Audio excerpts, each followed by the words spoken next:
আউযুবিল্লাহি মিনাশ শাইতানির রাজিম বিসমিল্লাহির রহমানির রহিম। আমি আজকে দ্বিতীয় ভিডিওটা শুরু করছি। সেটা হলো sector wise company analysis, pharmaceuticals and chemicals. আজকের শেয়ার, প্রথম যে শেয়ারটা আছে আলোচনা করব সেটা হলো ফার কেমিক্যাল। ডিএসসি ওয়েবসাইট অনুযায়ী সিরিয়ালি যেটা আসে সেটা আমি বলতেছি। আগে এর থেকে আমি বি পর্যন্ত বলছি, সি পর্যন্ত বলছি, সেন্ট্রাল ইন্স্যুরেন্স পর্যন্ত। এবার আমি এফ থেকে যাচ্ছি, এফ থেকে আমি ও পর্যন্ত যাব। 12টা শেয়ার নিয়ে আলোচনা করব। আজকে শেয়ারটা হলো ফার কেমিক্যাল। শেয়ারটা আসছে 2014, এখন হলো 2025-এ 11 বছর। এটা অথরাইজ ক্যাপিটাল 300 কোটি, পেইড আপ ক্যাপিটাল 153 কোটি, মানে অর্ধেক টাকা তারা নিয়ে গেছে। এখানে যদি আমরা ট্র্যাক রেকর্ড দেখি তাহলে দেখব 2024 সনে 1% ডিভিডেন্ড দিচ্ছে, 2023 সনে দেয় নাই, 2022 সনে দেয় নাই, 2021-এ 1%, 2020-এ 1% ডিভিডেন্ড দিচ্ছে। লাস্ট ক্লোজিং প্রাইস গেছে 21 টাকা 80 পয়সা। যে শেয়ারটা থেকে আপনি কোনো ডিভিডেন্ডই পান না, সে শেয়ারটা আপনি 21 টাকা দিয়ে 22 টাকা দিয়ে কেন কিনবেন আমি জানি না। আচ্ছা, এটা যে কোয়ার্টারলি ইনকাম দেখি তাহলে আমরা দেখব প্রথমটা কোয়ার্টার ইনকাম 16 পয়সা, দ্বিতীয় কোয়ার্টার তাদের ইনকাম 16 পয়সা, বেশ 16 পয়সা ভালো কথা, কিন্তু তাদের ট্র্যাক রেকর্ড ভালো না। এটা যদি আমরা শেয়ার ডিস্ট্রিবিউশন দেখি তাহলে দেখব যে স্পন্সরদের শেয়ার আছে 32.63, ভালো, 30% মিনিমাম থাকার কথা। গভর্নমেন্ট কোনো হোল্ডিং নাই, ইনস্টিটিউশন হোল্ডিং হলো 31.27, ফরেন কোনো হোল্ডিং নাই, পাবলিক হোল্ডিং 36.1, কম্বিনেশনটা ঠিক আছে, 3/1 3/1 এই অবস্থা। আচ্ছা, কিন্তু শেয়ারটা খুব দুর্বল মূল্যভিত্তিক শেয়ার। আচ্ছা, তার পরবর্তী শেয়ারটা হইলো global heavy chemicals limited, in short GHCL, global heavy chemical limited. শেয়ারটা 2023 সনে লিস্টেড হয়েছে, সেই হিসাবে 12 বছর, অথরাইজ ক্যাপিটাল 100 কোটি, পেইড আপ ক্যাপিটাল 72 কোটি, মানে তারা একটা মার্কেট থেকে টাকা নিয়ে নিছে। আচ্ছা, এটা যদি আমরা ট্র্যাক রেকর্ড দেখি, এটা জেড গ্রুপের শেয়ার, এটা যদি আমরা ট্র্যাক রেকর্ড দেখি তাহলে আমরা দেখব নামে হেভি কেমিক্যাল। আচ্ছা, 2024 সনে তারা কোনো ডিভিডেন্ড দেয় নাই, 2023 সনে ডিভিডেন্ড দেয় নাই, 2022 সনে 2% দিছে, 2021 সনে কিছু নাই, 2020 সনে 5% ডিভিডেন্ড, 5 বছরের ভিতরে 2 বছরের ডিভিডেন্ড দিচ্ছে 7%, বুঝেন। আচ্ছা, শেয়ারটা মার্কেটে ট্রেড হয় 20 টাকা। যে শেয়ারটা জেড গ্রুপের শেয়ার কিছু দেয় না, সে শেয়ারটা 20 টাকাতে কিনবেন, সে শেয়ারটাকে তো 4 টাকা 5 টাকা থাকতে পারে, 20 টাকা কেন? আপনি কেন এই শেয়ারটা কিনতে যাবেন? আচ্ছা, এটা যদি আমরা ট্র্যাক দেখি, কোয়ার্টারলি ইনকাম দেখি, তাদের প্রথম কোয়ার্টারে ইনকাম লস হলো 1 টাকা 10 পয়সা, দ্বিতীয় কোয়ার্টারে তাদের লস হলো 1 পয়সা। আচ্ছা, শেয়ার ডিস্ট্রিবিউশনটা যদি আমরা দেখি তাহলে দেখবি স্পন্সরদের কাছে শেয়ার আছে 68.60, 68, মানে 3/2 তাদের কাছেই আছে। আচ্ছা, গভর্নমেন্ট হোল্ডিং নাই, ইনস্টিটিউশন হোল্ডিং হল 11%, ফরেন হোল্ডিং নাই, পাবলিক হোল্ডিং 20%। আর সব তাদেরকেই দিয়ে দেন না, ইনস্টিটিউশন কেন 11% হোল্ড করছে? পুরাটা তাদেরকে দিয়ে দেন, আপনার ছেড়ে দেন, তাদেরকে কিনতে বলে।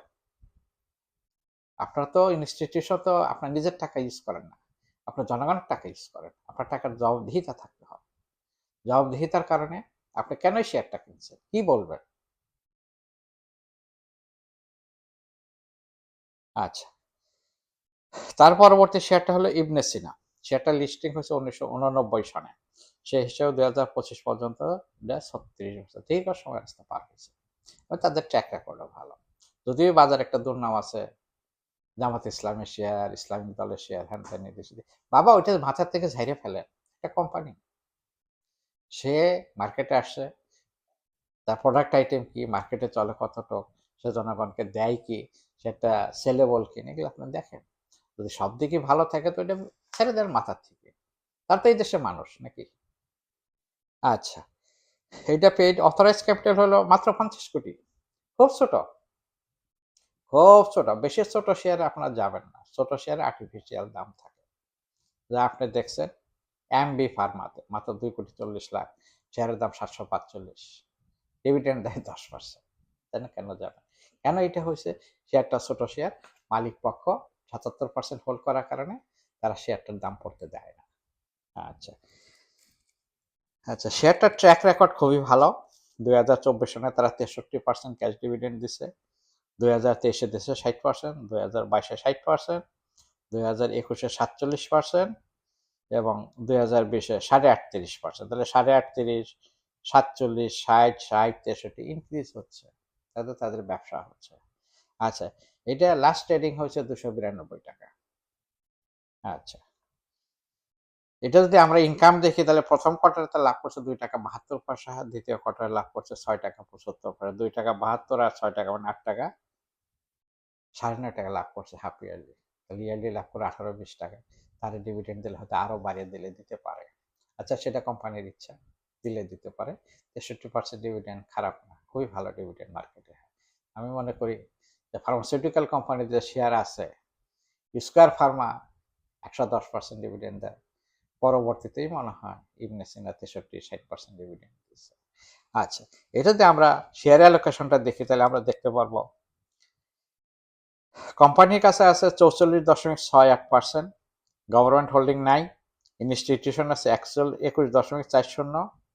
আচ্ছা, ফরেন ইনভেস্টমেন্ট নাই এবং পাবলিকের কাছে 33.92%। কম্বিনেশনটা খুবই ভালো। স্পন্সরদের কাছেও আছে, ইনস্টিটিউশনও হোল্ড করছে এবং পাবলিকের কাছেও আছে, 3 জায়গাতেই আছে। সেই হিসেবে শেয়ারটা খুব ভালো অবস্থায় আছে। তারপরে আছে আইবিপি, ইন্দো বাংলা ফার্মাসিউটিক্যাল। আচ্ছা, শেয়ারটা আসছে 2018 সনে, সেই হিসেবে 2025 হিসেবে 7 বছর। আচ্ছা, এটা যদি আমরা ট্র্যাক রেকর্ড দেখি তাহলে ট্র্যাক রেকর্ড খুবই দুর্বল। 2024 সনে তারা ডিভিডেন্ড দিয়েছে 0.1%, মানে 1 পয়সা। 0.1%। 2023-এ তারা কোনো ডিভিডেন্ড দেয় নাই। 2022-এ দিয়েছিল 1%। আচ্ছা, 2021-এ দিছে তারা 4% ক্যাশ এবং 3% বোনাস, এবং 2022-এ দিছিল, 20-এ দিছে 4.5% ক্যাশ। আচ্ছা, এটা লাস্ট ট্রেডিং প্রাইস হলো 9 টাকা 70 পয়সা।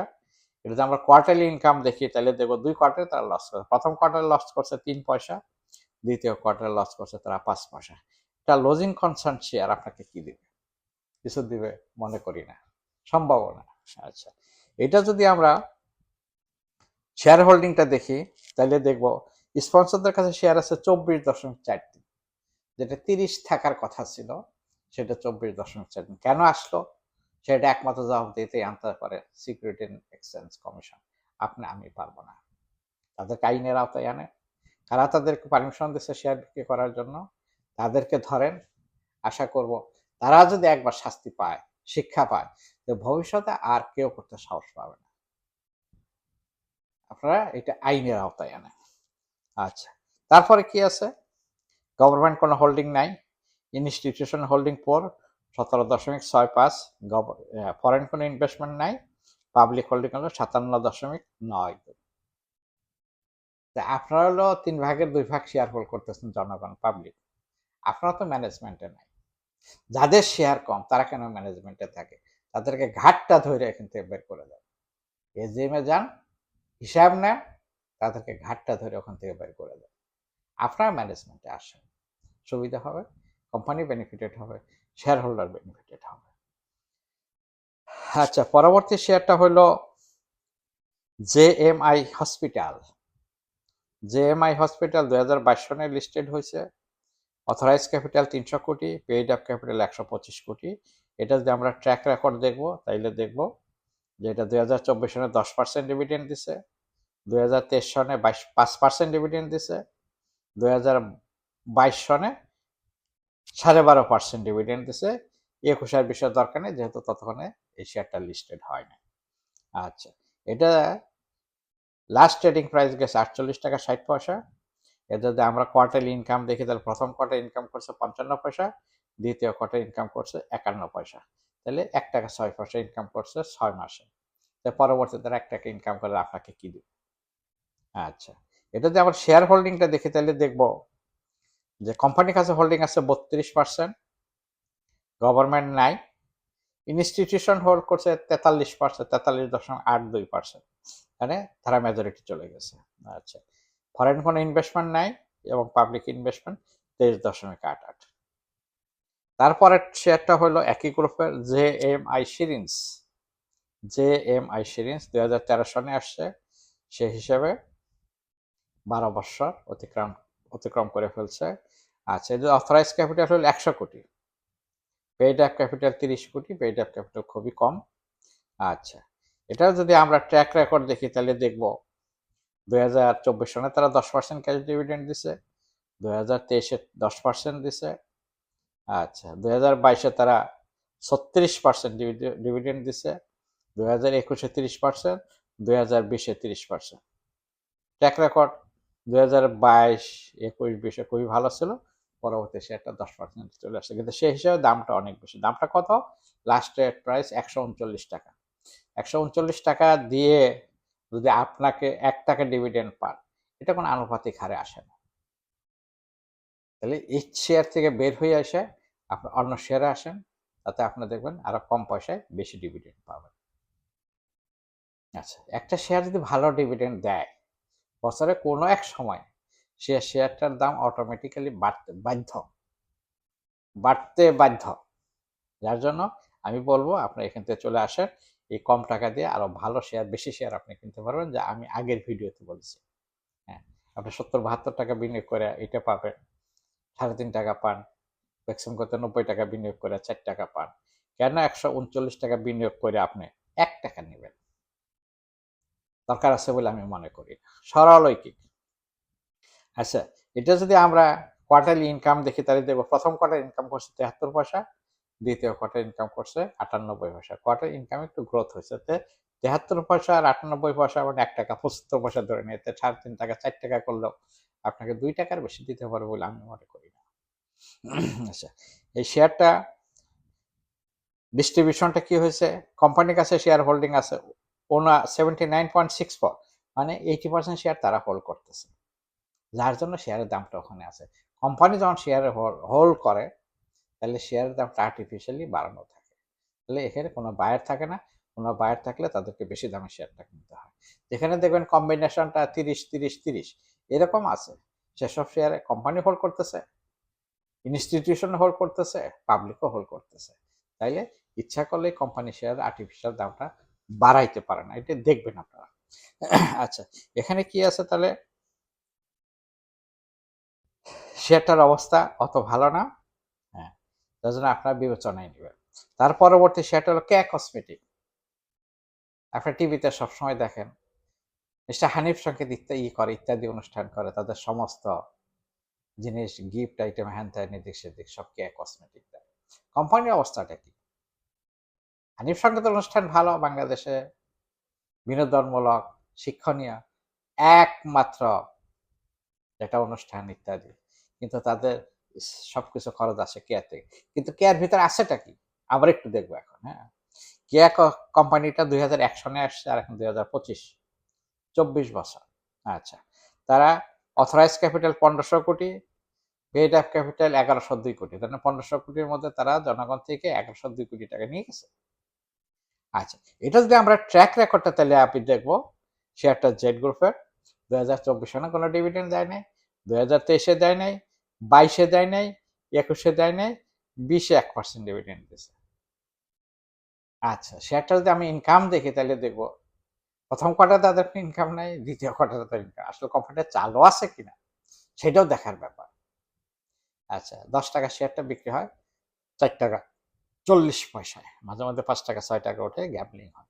তো এত বড় একটা জাহাজকে টাইনে নিয়ে উঠে নিয়ে 1102 কোটি টাকা শেয়ার টাইনে উঠে আনে অনেক কঠিন ব্যাপার, বিবেচনায় নেবে। আচ্ছা, এইটা আমরা যদি শেয়ার হোল্ডিংটা দেখি তাহলে স্পন্সর কাছে আছে 50.57, গভর্নমেন্টের কাছে কোনো শেয়ার নাই, ইনস্টিটিউশন শেয়ার আছে 13.69। ইনস্টিটিউশন কেন এই শেয়ারটা কিনছে আমার জানা নেই, হয়তো তারা একটাই গেছে, বুঝতে পারতেছে না, অথবা তারা কোনো একটা লোভে পড়ে কিনছে। ইনস্টিটিউশন মানে জনগণের টাকা, ইনস্টিটিউশনে সবাই চাকরি করে, এটা কারো পৈতৃক সম্পত্তি না, নিজের টাকা। তারা বিনিয়োগ করার সময় জিনিসটা বিবেচনায় আনবে, কোন বিবেচনায় শেয়ারটা কিনছেন। যদি কেউ প্রকাশ করেন, কোনো প্রতিষ্ঠান প্রকাশ করেন, কোনো ব্যাংক, কোনো ইন্স্যুরেন্স, কোনো লিজিং যদি প্রকাশ করেন, তাইলে খুশি হব কোন বিবেচনায় শেয়ারটা কিনছেন। আচ্ছা, তারপরে এটা ফরেন হোল্ডিং হলো 0.04%, পাবলিক হোল্ডিং 35.70, না, পাবলিক হোল্ডিং 45.52। আচ্ছা, এখানে সরি আমি একটু ভুল বলছি, এটা হলো কোম্পানির কাছে হোল্ডিং হলো 46.05, গভর্নমেন্টের কাছে কিছু নাই, ইনস্টিটিউশনের হোল্ডিং হলো 8.43, সরি 8.43, এবং পাবলিক হোল্ডিং 45.5। পরবর্তী শেয়ারটা হলো কোহিনুর কেমিক্যাল। এই শেয়ারটা 1988 সনে মার্কেটে আসছে, সেই হিসেবে জিনিসটা অনেক পথ পাড়ি দিছে, 36 বছর হাত বদল হয়েছে, 36 বছর, ঠিক আছে। এখানে এইটা অথরাইজ ক্যাপিটাল 50 কোটি এবং পেইড আপ ক্যাপিটাল 37 কোটি। এটা যদি আমরা ট্র্যাক রেকর্ড দেখি তাহলে ট্র্যাক রেকর্ড খুবই ভালো, খেয়াল করবেন। 2024 সনে তারা ডিভিডেন্ড দিচ্ছে 50%, 2023-এ 40%, 2020-এ 22%, 2021-এ 35%, এবং 2020-এ 35%। ট্র্যাক রেকর্ড খুব ভালো, কিন্তু দামটা অনেক বেশি, খেয়াল করবেন। দামটা 500 টাকা লাস্ট ট্রেডিং প্রাইসে। 500 টাকা দিয়ে একটা শেয়ার কিনে আপনি পাইবেন 5 টাকা। আচ্ছা, 500 টাকা দিয়ে যদি অল্টারনেটিভ 70-80 টাকায় আপনার 7টা-8টা শেয়ার পাবেন, আপনি ডিভিডেন্ড পাবেন আনুপাতিক হারে 20%, আরে 200%।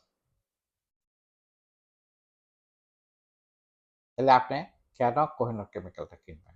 কোহিনুর কেমিক্যালের পেইড আপ ক্যাপিটাল ছোট, 37 কোটি, যার জন্য মালিকে ধরে রাখছে, মালিকের কাছে আছে 50%।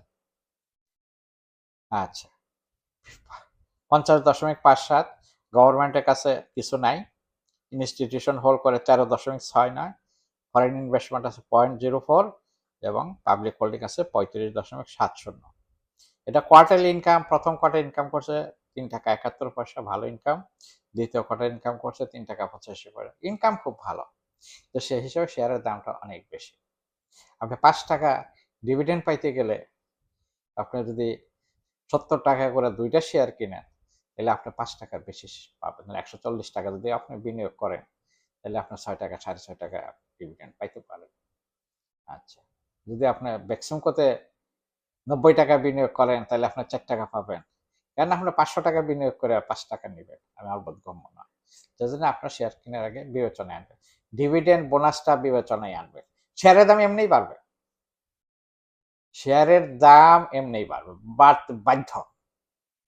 আপনারা যদি এইসব কিছু বিবেচনা করেন, আর যেসব শেয়ার কোনো ডিভিডেন্ড দেয় না, কিনে আটকাই গেছে, হয়ে যায়, আস্তে আস্তে লস দিয়ে বের হয়ে আসে, ওই শেয়ারটা 5-10 বছর ধরে রাখার দরকার নেই। কিছু লস দিয়ে অন্য শেয়ারে বিনিয়োগ করেন, ওখান থেকে দেখবেন আরো বেশি লাভবান আপনি হয়ে যেতে পারেন। আচ্ছা, তারপর একটা শেয়ারটা হলো লিব্রা। এটা নিয়ে একটা ভিডিও করেছিলাম। 1994 সনে শেয়ারটা মার্কেটে আসছে, সেই হিসেবে শেয়ারটা আসছে মার্কেটে 31 বছর, কিন্তু তাদের কোনো গ্রোথ হয় নাই। শেয়ারটা অথরাইজ ক্যাপিটাল 10 কোটি, পেইড আপ ক্যাপিটাল হলো 2.2 কোটি 25 লাখ, যা এমবি ফার্মার মতো। এমবি ফার্মাও শেয়ারটা ধরে রাখছে, দামটা ধরে রাখছে 745 টাকা। এই লিব্রাও একই অবস্থা, 763 টাকা। কিন্তু তারপরে দেখা গেছে শেয়ারটা জেড গ্রুপের গত 3 বছর তারা কোনো এজিএম করে না, কোনো ডিভিডেন্ড দেয় না। সেটা হলো 2024-এ 0, 2023-এ 0, 2022-এ 0, 2021-এ দিছিল 30%, মানে 3 টাকা, 763 টাকাতে শেয়ার কিনা পাইছেন 3 টাকা, আর 2020-এ দিছে 5%, মানে 50%। তাহলে 763 টাকা বিনিয়োগ করে 3 বছর আপনার কোনো কিছু পান না, আপনি কেন শেয়ারটা হোল্ড করছেন? আমি আশা করব আমার ভিডিও দেখার পরে এই শেয়ার থেকে বেরিয়ে আসবে। তাদের প্রথম কোয়ার্টার ইনকাম হলো 85 পয়সা, দ্বিতীয় কোয়ার্টার ইনকাম হলো 1 টাকা 76 পয়সা। আরে বাবা, কিছু তো ইনকাম করছো, দাও না কেন?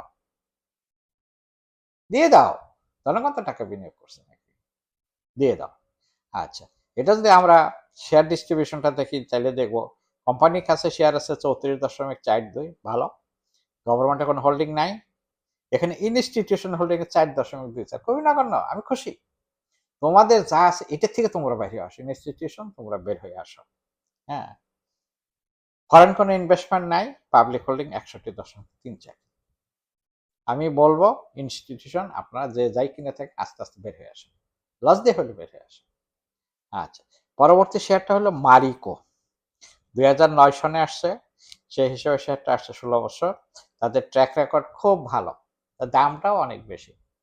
ট্র্যাক রেকর্ড 2024 সনে তারা ডিভিডেন্ড দিচ্ছে 200%, 2023 সনে দিচ্ছে 750%, 2022 সনে দিচ্ছে 800%, 2021-এ দিচ্ছে 900%, 2020-এ দিছে 950%। শেয়ারটার দাম প্রায় 2500, 2473 টাকা লাস্ট ট্রেডিংয়ে। শেয়ারটা লাভ করছে খুবই ভালো। প্রথম কোয়ার্টারে লাভ তাদের 54 টাকা 78 পয়সা, দ্বিতীয় কোয়ার্টারে 46 টাকা 52 পয়সা, তৃতীয় কোয়ার্টারে 44 টাকা 34 পয়সা। আচ্ছা, এখানে তাদের কাছে হোল্ডিং হলো গিয়ে 90%, স্পন্সরদের কাছে হোল্ডিং 90%, মানে ডিভিডেন্ড যা দিছে তারা নিজেরাই লুট্টাপুটে নিয়ে নিছে। বোঝার চেষ্টা করেন। আচ্ছা, গভর্নমেন্ট কোনো হোল্ডিং নাই, ইনস্টিটিউশনাল হোল্ডিং হলো 6.62, ফরেন হলো 1.32 এবং পাবলিক হলো 2.7। আপনার কাছে তো কোনো শেয়ার নাই। তারা বিদেশি কোম্পানি, আমার জানা মতে তারা পাশের দেশের স্পন্সর ডাইরেক্টর, তারা বেশি হারে ডিভিডেন্ড দিয়ে তারা টাকাটা তাদের দেশে নিয়ে গেছে, আপনাকে কিছু দেয়নি। 90% হোল্ডিং তাদের, তারা সব নিয়ে গেছে। এই শেয়ারটা তারা মার্কেটে ছাড়ো, তারা 30-40%-এ আসো, বাকিটা ইনস্টিটিউশন এবং পাবলিকের কাছে আসো, তারা এই ডিভিডেন্ড কোনোদিনও দিব না। কেন দিবে না? তারা টাকাটা বাইরে নিতে পারবে না। শুধু তারা টাকাটা বাইরে নেওয়ার কারণেই তারা এত পার্সেন্ট ডিভিডেন্ড দেয়, এবং ডিভিডেন্ডের টাকাটা বৈধ অবৈধ যে কোনোভাবে তারা তাদের দেশে নিয়ে যায়। খেয়াল করবেন, বিবেচনা করবেন। নিজের দেশের পণ্য কিনুন, নিজের দেশের পণ্য কিনুন, দেশকে ভালোবাসুন, দেশকে কিছু দেওয়ার চেষ্টা করুন, আমি আশা করব। হ্যাঁ, তার পরবর্তী শেয়ারটা হলো নাবানা ফার্মাসিউটিক্যাল, নতুন শেয়ার 2022 সনে আসছে, সেই হিসেবে শেয়ারটা আসছে মাত্র 3 বছর।